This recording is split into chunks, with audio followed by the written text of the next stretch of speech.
Tennessee Titans versus Dallas Cowboys.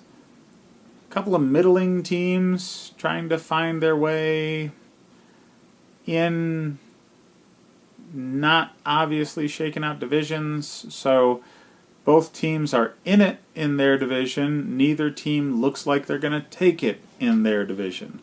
So the Cowboys are a much more interesting offensive team than the Titans. The Titans have a much more staunch defense than the Cowboys.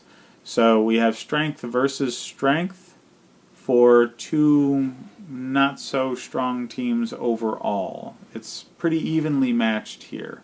Dak Prescott, he's been up and down this season, and I would expect that to be more on the downside of things because he's going up against a stronger defense, and I would put him in, really the bench category. He's not really even a QB2 this week. They haven't figured out a consistent wide receiver threat. The most consistent one's been Beasley, and I would say he's the play at a wide receiver 2, were it not for the new presence of Amari Cooper. Now, he got to town in Dallas much sooner than the more recently traded wide receivers, so he has a better chance at having a grasp on the playbook.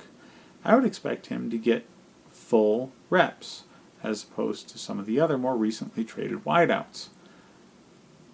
That said, he didn't do great in Oakland this year, so who knows what he's going to do. It's very much a question mark. The person it affects most is Cole Beasley. If Amari Cooper starts doing well, Beasley's no longer a fantasy play. If Amari Cooper's struggling, Beasley's as high as a wide receiver 2. Amari Cooper, at best, at any point this season, is going to be a wide receiver 2. He's not been consistent. He's on a new team. Don't expect anything out of him. I'd be surprised if a lot of people still have them on their fantasy teams, really. The only person that's been consistent on Dallas is Ezekiel Elliott. Now, he's a running back 1 every single week. Doesn't seem to matter who he goes against. He's got a decent blocking scheme. They still have a very talented offensive line in front of him. And it's when in doubt, run the ball in Dallas under Jason Garrett. So, yeah, he's a running back 1. I'm sure by now you've noticed I really haven't spoken much about the Titans. It's because there's not much to talk about. They don't get the ball out to the wide receivers. They barely get the ball out to the tight ends. They're very much a run-centric team that doesn't do extremely well in the running game. They're not averaging a lot of yards. They're just carrying the ball a lot.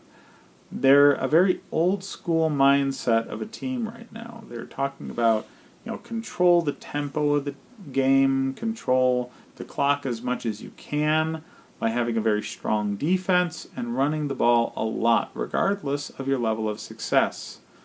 So, games have to get away from them early in order for them to get out of that game plan, and they haven't because the defense is strong.